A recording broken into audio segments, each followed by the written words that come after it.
Hey everyone, in this video I am gonna show you how you can add video on your presentation to make your presentation next level.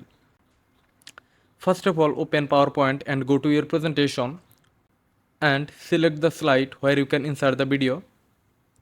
Then click on Insert tab at the top left corner. Click on Videos at the top right corner. A drop down menu appears with three options. This device, you can insert video from your device, stock videos, and online videos. You can also insert video from YouTube. To insert video from YouTube, click on online videos.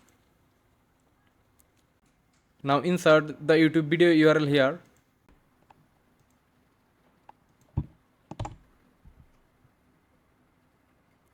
The video is appear. Now click on insert. The video successfully added in the slide. Now you can drag it and reposition it wherever you want. Now if you want to insert video from your computer, again click on insert, click on videos.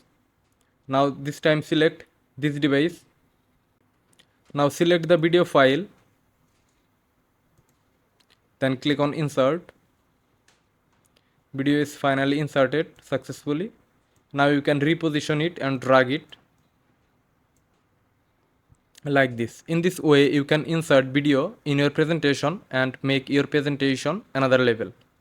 If you found this video helpful, please subscribe our channel and like this video. See you in the next video.